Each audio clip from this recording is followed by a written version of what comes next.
Loob-looban ng nakalulungkot na gubat kung saan nagkabuhol-buhol ang mga baging at makapal na halaman at ang malalaking dahon ng puno ay bumubuo ng isang bubong sa ibabaw ng madilim na kalawakan ng gubat. Ang mga daing na pag-iyak ng isang nag-iisang tao ay pumupuno ng mabangis ng katahimikan ng hangin. Ang taong iyon ay nakatali sa puro ng higueras at halos wala ng buhay sapagkat siya si Florante, anak ni Duque Briseño at Prinsesa Floresca. Panginoon ko, bakit? Bakit mo ito hinayaan sa akin mangyari? Bakit mo hinayaan pagtaksilan ni Adolfo si Haring Nerceo at pinatay ang aking ama? Siguro ito ng aking katapusan. Di inaasahang panahon ay may isang Moro na naglalakad sa kagubatan at may naririnig na tinig. O tadhana, kay lupit mo, kinuha mo aking minamahal, kinuha mo si Plereda. Alam, kare ang Albania at paalam na mahal kong Laura. Ha? Saan kaya nanggagaling ang boses na yon?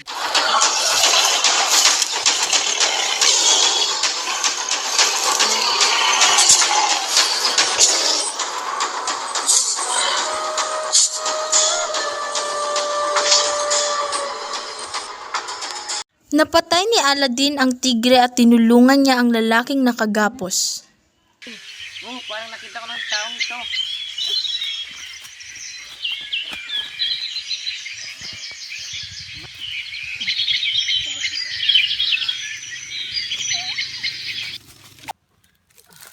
Sino ka? Anong ginagawa mo dito?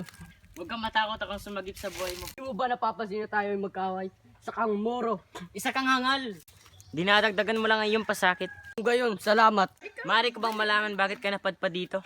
Halika't hayaan mo akong magsalaysay sa iyo. Ako si Florante, anak ni Duque Briseño ng Albania at ni Prinsesa Floresca ng Cotona.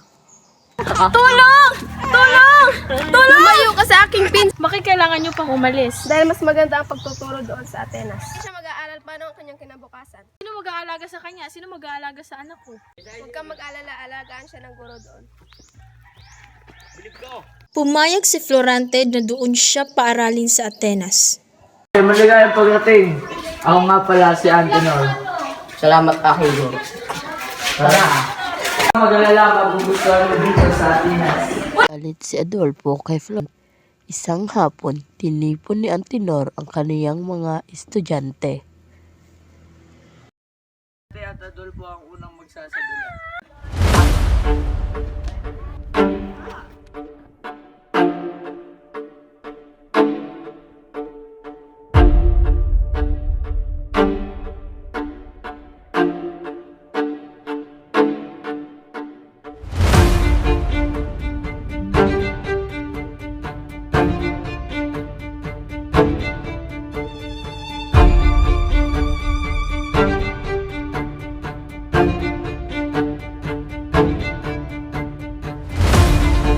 Isang taon pa ang nakalipas, nakatanggap si Florante ng sulat galing sa kanyang ama.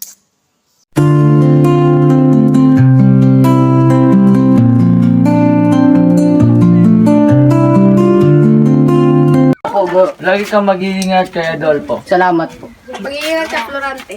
Umuwi si Florante sa Albania, nakatanggap si Duque Briseño ng isang sulat mula kay Haring Linceo.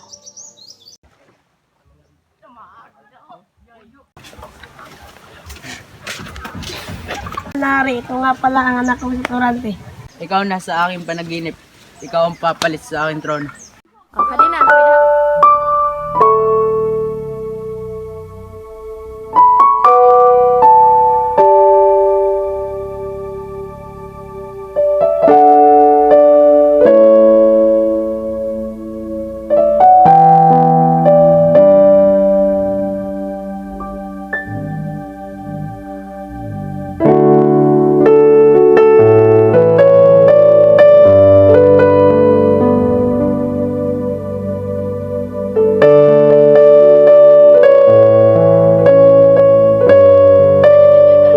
Pwede ko bang malaman ang pangalan ng binibining yan? Ang pangalan ng aking anak ay si Laura. Maiwan ko muna kayo at mag-usap kami ng iyong binibini. Kanina pa kita pinagmamasdan. Magandang umaga, Florante. Palagi ka sa akin kinikwento ng aking... Gusto pa kitang makilala. Ngayon din sa'yo, pero aalis ka na.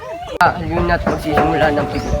Pagkatapos ng 3 gabing piging, Laura, Mag-iingat ka sa digmaan. pangako, babalik ako. Magandang gabi, Florante. Maganda ka na para bukas. Gusto niya pala.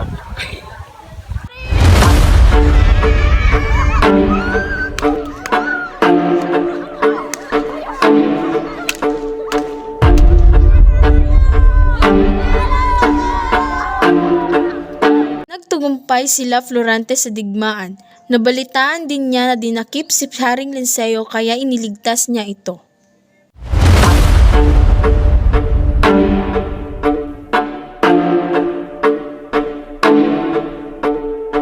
Ngayon, Florante, ako naman ang magsasalaysay. Ako nga pala si Aladdin, anak ni Sultan Ali Adab. Ang mas masahol pa doon, inagaw ng aking ama ang aking kasintahang na si Flerida.